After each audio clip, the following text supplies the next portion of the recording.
I feel like I heard a stat recently where Roger on Sand King was undefeated with Virtus Pro. I don't know if that still stands today, but it was at the Epicenter event at least. I'm pretty sure I heard that stat. So that's another reason why TNC should be a little bit scared right here, perhaps.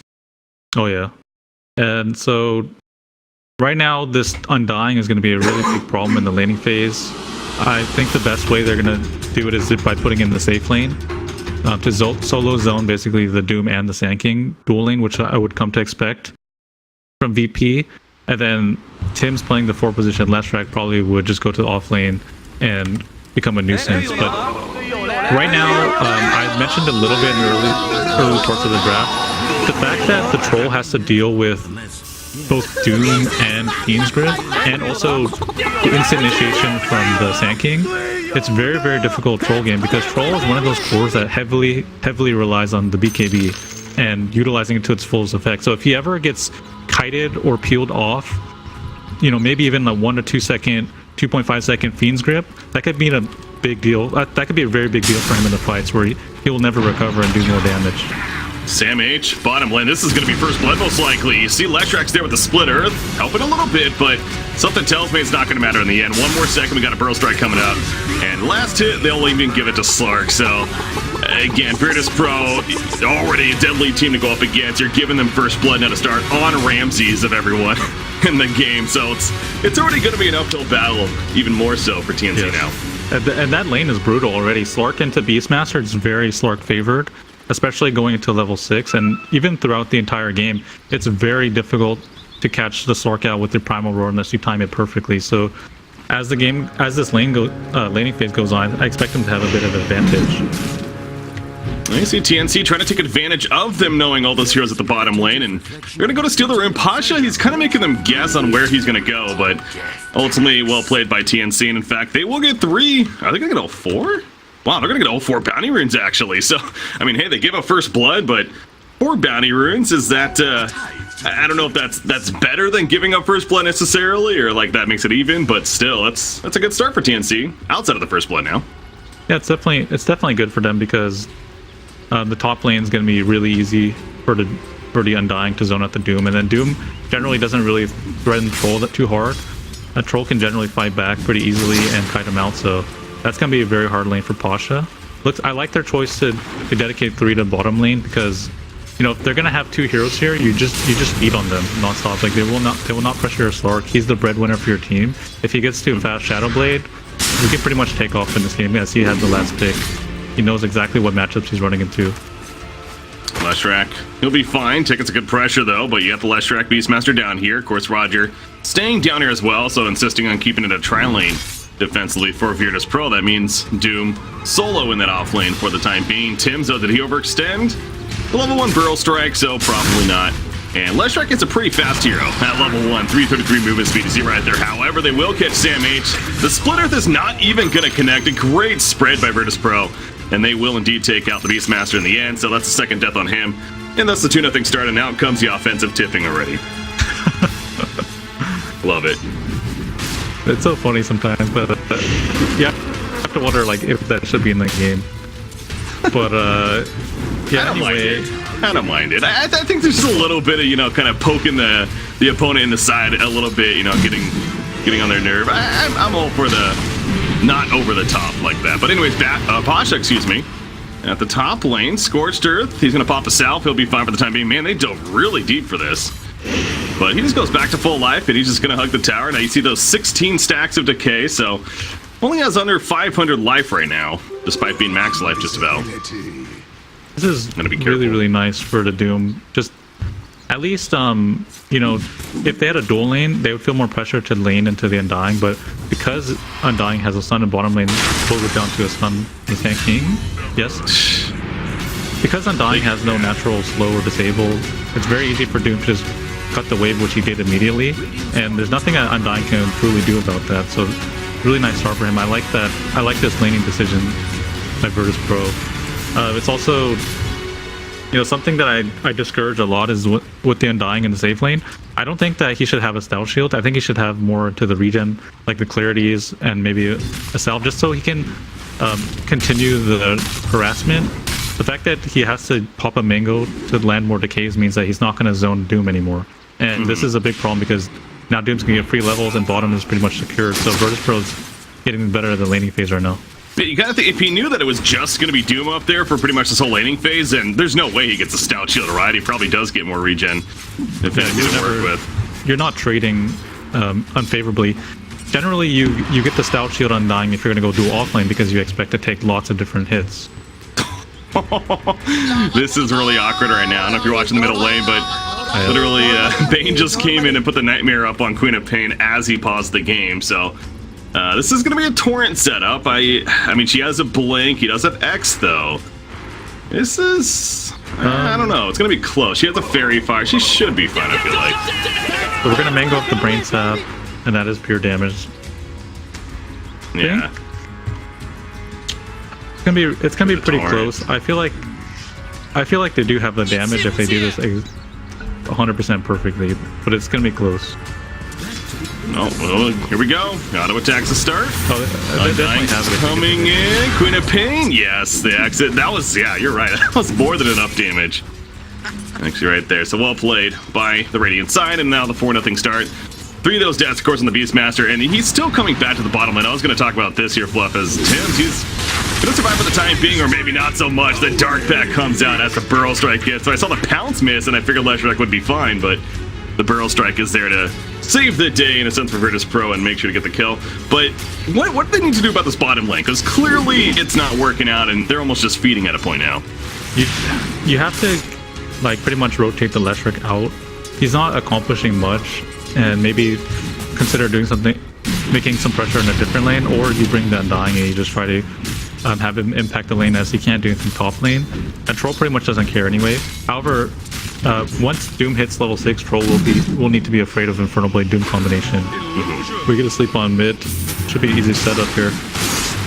There's the X, bringing it back. The Torrent set up from no one.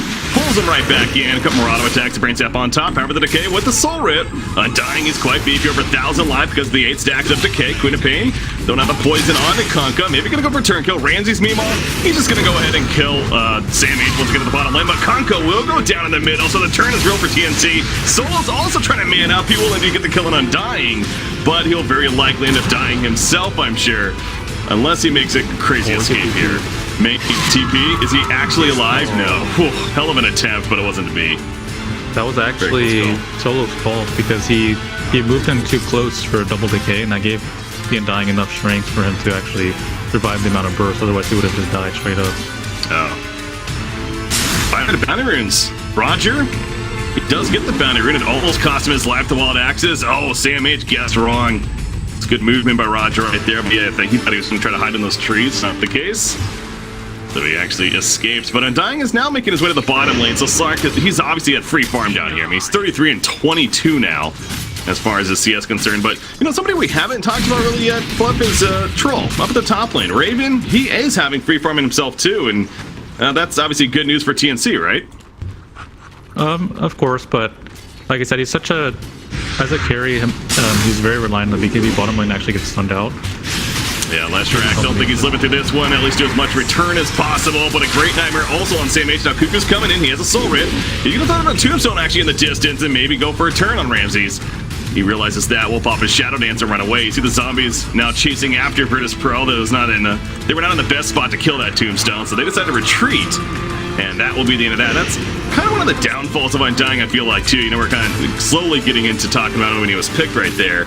It's Tombstone, it's like on paper, it's a great ability, but when you're playing against a smart team like VP, they're either just going to kill it right away or they're just going to run away, as they did right there. Generally, players, they don't even skill up Tombstone in the laning phase. Usually opt for one more level Decay or Soul Rip based on the situation because it's not all that effective. It's more of a game, early game skirmish type of ability, so kind of puzzling why you picked it. Another thing that I'm kind of worried about is this Leshrac. I feel like Leshrac's not really going to have a true way to recover. And as a hero in this game, he's pretty much gonna feed. I don't know how he's actually gonna play this game. Well, there's that feed you're talking about. Once again, going down Ramses. Shadow Dance going to be popped on top of Sam H now. A couple more auto attacks should do him in, adding up charges of that Essence Shift, but it's not enough damage, actually, And Ramses will respect the response, I guess. It seemed like he could have maybe gone in for one more. It's almost like he thought he had the kill. But he chose not to in the end. So Beastmaster survives this time around. We'll be able to pop the shrine at least. So that's the good news as Undying. He'll man up for the time being. Yeah.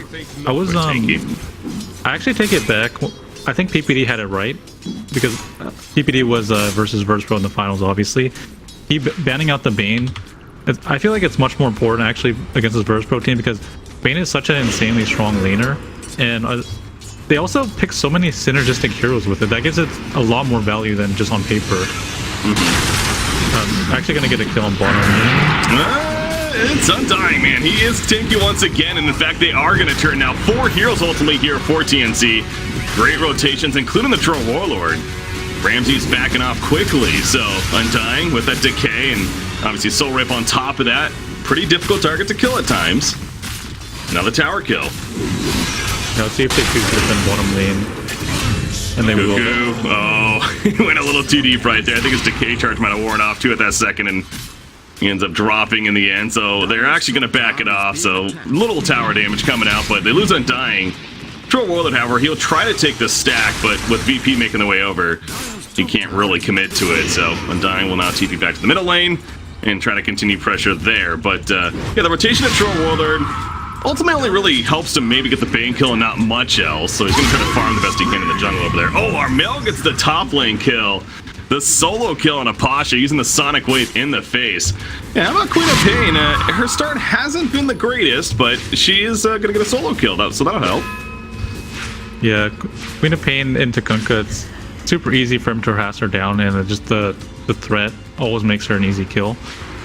But I wanted to mention that for bottom lane, if not for these stacks that TNC had, this troll rotation would have been a complete disaster, because normally when you have an even game, you have your dual lane pressuring the off lane, pressuring the safe lane carry of the enemy team, and that gives you an opening to bring your carry down, potentially take map control over that area and then push a tower down.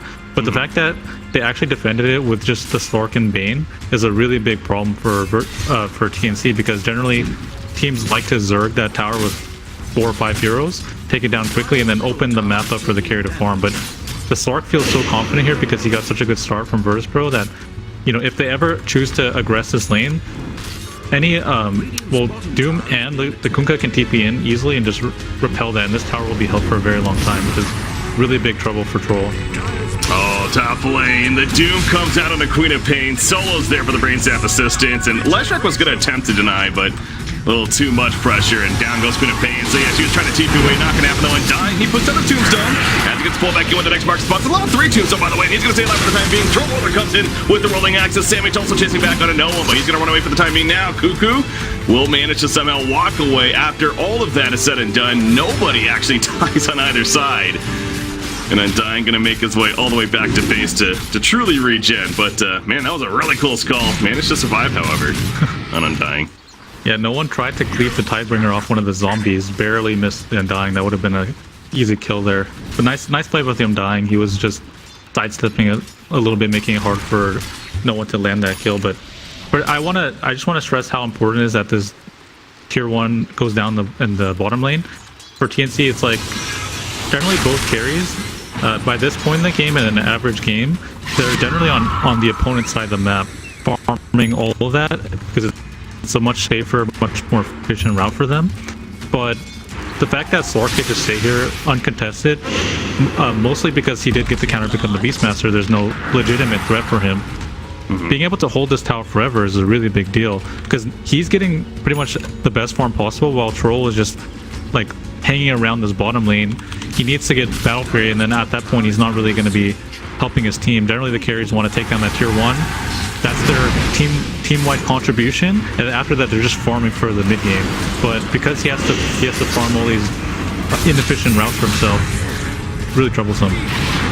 Well, caught that on camera right there. It was initially an escape from TNC's side, but then the Fiend's Grip came out from Solo to lock to Leshrac. Undying went in to help, and they both end up dying themselves. So even despite the ship, it's like, oh, going back to the middle lane, the Sonic Wave gonna wait right there for Queen of Pain as she's nightmared up. Out the Tidebringer hit from no one, and Ramsey's looking to chase as well. Darkback was a little early, but it still gets the kill nonetheless. Wicked 6 streak for Ramses now. But yeah, I went away for a split second. I didn't think Queen of Pain was actually going to commit right there. And I happened to jump right back as she whiffs that Sonic Wave onto the Bane. That was unfortunate, so that's another death on her, and they're going to shrine up on the side of VP. And that's also a Shadow Blade now finished on Sark. And we all know how dangerous that item is, especially, this is a pretty good timing. Ring of Acula has a Power Treads and Shadow Blade at 12.5 minutes. That's not too shabby. Yeah, I mean, that's amazing timing. Honestly, that usually it's like a 14-minute type of item. At this pace, he's going to be working towards his Echo Saber. I think that he'll go for it. The reason why people are going for this Echo Saber build now is just because it can help you stack up the charges on your Essence Shift, and then at level 25 it's completely devastating, as well, just being able to spam out Dark Pact as your main farming tool. Like, Shadow Blade into Echo Saber helps you farm and accelerate, and that's something. Sark is a hero that wants to be playing for the late game, not just looking for pickoffs. It's just an added benefit of the item. Troll once again down here, as all 5 heroes in fact down here. They're gonna primal roll up on Sand King. So, I mean, it's 5 versus 1. They better get that kill, and they do. And now they're gonna get the tower kill. But the rest of Virtus Pro, you got the middle lane being pushed by no one, which he takes out. Top lane being pushed, and the tower that is gonna be taken out by Pasha. So it's one of those cases, it's like, yes, it's good that they're getting a kill and doing objectives here, but again, all 5 sticking together, that's not necessarily what you usually want out of your game plan this early on in the game from TNC. Yeah, and that's the team with the Undying. Usually the team with Undying, they just bulldoze every tower with Tombstone once it gets like level 3 or 4. But at this point in the game, because the tower was held so long, they need to commit all their heroes. Otherwise, it would be very easy for Virtus Pro to repel that very simply. The mid lane, actually, Fiend's Grip coming out. Ramsey was scouting out for the blue. Yep. Free kill on Armel, and he has 4 heroes kind of nearby, but there was no way they were going to be able to react. And I wanted to go back to this Troll. You're kind of touching on it a little bit, how he's just kind of been farming this bottom jungle. Should he have left the top lane like he did? Did he need to go back there in a hindsight sense? Like, should he be... Because no one's really been up there, it feels like, for TNC for a while. I mean, he kind of felt like if he didn't open the map up for his Beastmaster, the Beastmaster would continue to suffer for the entire laning phase. So he needed to make a move, and if it went extremely well for them, or even just averagely well, they would probably be able to convert that into like heavy tower damage, if not a tower kill itself, because Troll DPSs them down so quickly, and that would have been a very ideal move for them. But because they were so behind in the lanes, he just felt like he needed to open up the map for Beastmaster. You know, right now I'm pretty worried for the Troll because the Doom is itemizing for Crimson Guard. Oh, that was there. Got a kill on Tim's over there, finding the support. Yeah, talking about the Crimson Guard that you mentioned from the beginning, how good of that would be. Solo, he's also going to be run down, and I mean, he went full panic mode right there. Nightmare, I think he did attempt the TP as well, but instantly got stopped. And there was no way he was escaping. So the Troll Order at least has the Battle Fury now. That's the beginning of now the progress for TNC and what they can make happen, of course. But like you're just touching on, Crimson Guard being worked on from Doom. He already has the Vanguard with 6 charges to go on his drums, by the way, that he has picked up too. Crimson Guard not far behind either. Yeah. And up the lane, they're going for Undying. He pops the A-bomb for him. Gonna maybe try to set up some turn the Flesh Golem, that is. Doom locked down by the proper orb, but Doom is damn tanky as we know. He activates the Doom on the Beastmaster. Pasha, look at how much damage he's absorbing right here. It's like he's a freaking raid boss. Solo on Undying in the backlines, but Ramses will finish the job. Pasha's still alive. Gets the Inferno let off on it. He finally goes down, but it took so much pressure. Ends up being a 2-for-1 from Virtus Pro's favor. And Solo nearly got in range for a Fiend's Grip right there. Going to be able to blink in time, however. Yeah, well, Solo actually tried to put a ward down, so see if he can get a Nightmare or Fiend's Grip down, but there's a sentry, so it will be promptly killed off. However, I just want to mention like one of the key differences in these lineups for me is that Virtus Pro, they have a hero that's really robust in the front of the Doom, who can absorb a lot of damage and create space for the DPS heroes of Virtus Pro to maneuver and pick their angles. Whereas on TNC, generally, you know, Beastmaster is basically their tankiest hero. However, as a hero, generally you build very utility and more like mobility. So you want like Blink Daggers, Necro Books. Right now he has a medallion, so he's almost never going to match the Doom in terms of tankiness, and he's almost never going to be the one in the front. So TNC basically has no frontliner, and for me that's very troublesome because Virtus Pro can easily just pick their angles. They just throw the Doom in, say, hey, you start the fight, step out of position a little bit. If they go on you, then great. Now we can throw all our spells on top, and that's the ideal fight for us. Whereas TNC doesn't really have that game plan. Oh my god! Three-man Pearl strike on top of the epicenter. Solo, he took assist as well. Now the Willing Axe is coming up from Raven, so they are going to get the turn kill onto the Sand King for now, but the ship connects on two, including Undying and Troll himself. He's brought back in with the X damage. Also caught near Roshan. He too will fall. So it looked decent there for a second from TNC, as the initial burst did not kill them, but the long run, it is favor for Virtus.pro. And I was wondering if they're going to just steal Roshan now, but not the case. But yeah, that three-man Burrow strike from Roger to start that off was huge. Right on that Roshan pit. Jeez. And even looking at the co-op, it's just kind of sad. She has to go for, she went Veil of Discord, which is an item you don't always want to pick up. And then now she's going to go into the Yule Scepter. She feels like she needs to counterplay for the X. I was just kind of curious. We'll see. It would be nice to have, wouldn't it? It would have came into play right here, but look at no one. He's trying to guess where she's going to go and blink into. Puts the ship out, hoping that he's trying to TP, but Armella just going to keep on running. He'll make it out. Was Virtus.pro the last pick? They were second pick, right? Because they had last pick Stork. Yes, they did, yeah. So it's kind of confusing because it was really obvious. It was telegraphed that the Kunkka would be the mid hero, most likely. They showed all their supports and everything, and TNC still chose to pick up the Queen of Pain, but I feel like you don't pick up the Queen of Pain unless you feel like you could just dumpster the matchup, and clearly she didn't, as well as, you know, you have to itemize against the Kunkka as well with an item like Yule's, which is not something you really want to have because you'd rather have Orchid and BKB and be able to scale as somewhat of a right-click DPS in the late game, but now she's pretty much committed to this pure magical damage, and that's not really enough. Like, out of your 2 position, you usually want more of the hybrid type of DPS. Yeah, and not getting the start that she's looking for. You already mentioned with the Veils. Maybe not your every game item in this game. It's like they can make use of it, but is it really the best choice? So Virtus.pro, Smoke ganking at the bottom lane. Speaking of Queen of Pain, she's going to blink just in time, I believe, and she will manage to live because of that. So yeah, very close call. So yeah, we already saw TNC, of course, with the Troll especially. They definitely have Roshan potential, but that first time was scouted out by VP. Not going back to that, at least for the time being. In fact, Ramses, he's going to find Troll by himself. He's going to need support to finish the job, and he gets it. The Doom comes out, maybe deny him. No, Pasha will get credit for the last hit. Cuckoo's in there with the Flesh Golem for him, but he's just taking so much damage from Ramses.